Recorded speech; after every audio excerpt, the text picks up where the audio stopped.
తెలంగాణలో highest per capital income. మనకు urea ఎక్కువ కాదు, వరి తక్కువ పండించి మిల్లెట్స్ వేరేవి పండిస్తే తెలంగాణ రాష్ట్రానికి, మన ఆరోగ్యానికి, దేశ ఆర్థిక పరిస్థితికి మంచిగా అవుతుంది. వాడాలి. ఇప్పుడు నడ్డా గారిని అడిగినారు, నడ్డా గారు ఇస్తా అన్నారు, కానీ మన డైరెక్షన్ తప్పుంది. ముఖ్యమంత్రి గారికి విజ్ఞప్తి ఏంటంటే మన డైరెక్షన్ మారవనరి, వరి తక్కువ వండియనరి, యూరియా తక్కువ వాడనని నేను విజ్ఞప్తి చేస్తున్నాను. ఇంకొక ముఖ్యమైన విషయం ఏంటంటే మొన్ననే మా నాయకుడు మహేశ్వరం, మా నాయకుడు, ఎంతోమంది నాయకులు ఉన్నారు, వాళ్ళ ఇంట్ల మీద రెక్కీ చేసిండ్రు. ఎవరు? రోహింగ్యాస్ అంట. వాళ్ళు రోహింగ్యాస్ కాదు, వారి ఇంటి చుట్టూ మోటార్ సైకిల్ మీద తిరుగుతుండ్రు. ఏందని చూసే వరకు వాళ్ళు పారిపోయినరు. మళ్ళోసారి పరిస్థితి వీళ్ళు పట్టుకుంటే వాళ్ళకు చక్కగా భాష తెలుగు అయితే అర్థమైతే లేదు, హిందీ చక్కగా మాట్లాడతలేరు. తర్వాత తెలిసింది వీళ్ళు రోహింగ్యాలని. ఇద్దరిని పట్టుకొని, ఇద్దట్లో ఒకరు దొరికి పట్టుకొని పోలీసు వాళ్ళకి ఇచ్చిండ్రు.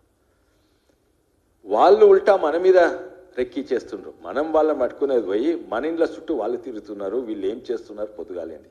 ఇటువంటి పరిస్థితి అయింది. మన బంగ్లాదేశీస్ చాలా మంది వచ్చిండ్రు, అందులో రోహింగ్యాస్ చాలా మంది ఉండ్రు. మేము పోలీస్ కంప్లైంట్ ఇచ్చినాము. ముఖ్యమంత్రి గారికి విజ్ఞప్తి ఏంటంటే ఫస్ట్ ఆఫ్ ఆల్ వీళ్ళందరినీ రౌండప్ చేసి వీళ్ళని పంపించాలి. ఎన్ని రోజులు ఇక్కడ పెడతారు రోహింగ్యాలను? ఇల్లీగల్ పాకిస్తాన్, బంగ్లాదేశ్ వాళ్ళని పట్టుకోవాలి. వాళ్ళు ఎంతమందికి ఓటర్ ఐడి కార్డు ఉన్నా అది కూడా చేయాలి. ఓటర్ ఐడి రివిజన్ మళ్ళీ చేయాలి. ఎట్లయితే బీహార్ ఇక్కడ చేస్తుండ్రో ఇక్కడ కూడా చేయాలి. ఎందుకంటే నేను మొన్ననే ఒక వీడియో చూపెట్టిన, 60 ఏండ్లు బార్డర్ లేకుండే ఇండియా బంగ్లాదేశ్ మధ్యలో. యుద్ధం గెలిచినాక కూడా బార్డర్ లేకుండే. దాదాపు 70 బంగ్లాదేశ్ ముక్కలు ఇండియాలుండే, 100 ఇండియా ముక్కలు బంగ్లాదేశ్లుండే. ఇక్కడి నుంచి అక్కడ ఫ్రీ పోతుండే 60 ఏండ్ల సంది. అయితే దాదాపు 4 కోట్ల బంగ్లాదేశీలు ఇక్కడికి వచ్చిండ్రు. ఇదే కాక నేను పాపులేషన్ గ్రూప్ సందర్భంగా నేను బంగ్లాదేశ్ పోయినుంటిని. ఇప్పుడు కాదు, 4 ఏళ్ల కింద యునైటెడ్ నేషన్స్ పంపించింది. బంగ్లాదేశ్ గొప్పగా చెప్తుండ్రు, మా దగ్గర జనాభా కంట్రోల్ బాగైంది, ఇండియాలో కాలేదు. ఇండియాలో కాదు, ఇండియాలో అయింది, తెలంగాణలో అయింది కంట్రోల్ మంచినే. ఎక్కడెక్కడ కాలేదు? అస్సాంలో కాలేదు, వెస్ట్ బెంగాల్లో కాలేదు, బీహార్లో కాలేదు, జార్ఖండ్లో కాలేదు, యూపీ. ఎందుకు? అక్కడ ముస్లిమ్స్ ఉంటారు, అక్కడ జనాభా కంట్రోల్ అయింది. ఇక్కడ అదే ముస్లిమ్స్ ఇక్కడ వస్తే కంట్రోల్ అయితే ఎందుకైతే లేదు? ఎందుకంటే వాళ్ళని ఎంతోమంది 4 కోట్ల మంది ఇక్కడ పంపించిండ్రు. మీరు పాపులేషన్ గ్రాఫ్ 4 రాష్ట్రాలలో చూడండి, బంగ్లాదేశ్ పాపులేషన్ గ్రాఫ్ చూడండి.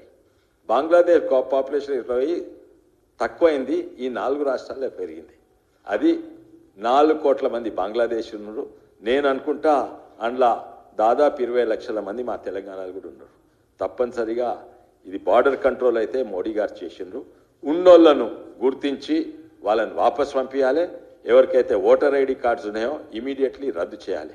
అది కూడా చేస్తే మొన్న మహేశ్వరం సీటు బీజేపీదే ఉంటుండే. ఇంకా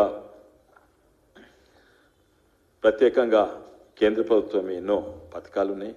వాటిని ఇక్కడ పేరు మార్చి వాళ్ళని అమలు చేస్తున్న కొన్ని అమలు చేయగలుగుతలేరు. ఎందుకంటే చాలా మటుకు పథకాలు 70% కేంద్ర ప్రభుత్వం నుంచి వచ్చాయి. 30% డబ్బులు వీళ్ళు కట్టాలి, వీళ్ళ దగ్గర పైసలు లేవు, అందుకే అయితే లేవు. ఈ 2 ముఖ్యమైన విషయాలు మీ దృష్టికి తీసుకొస్తందుకే ఈ కాన్ఫరెన్స్ పెట్టిన. మిత్రులకు ధన్యవాదాలు.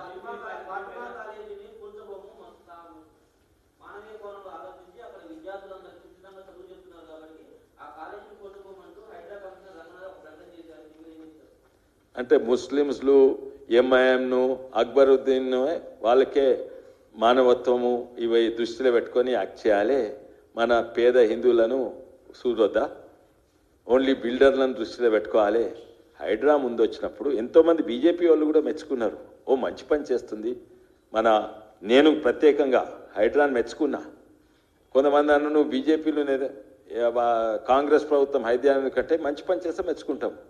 కానీ 2 వారాలనే తెలిసింది వాళ్ళ నిజమైన స్వరూపం ఏంటంటే బిల్డర్లను ఆదుకోవాలి, పేదోళ్ళు హిందువులు ఉంటే వాళ్ళది కబ్జా ఉంటే తీసేయాలి, ముస్లింలకైతే లొంగిపోవాలి.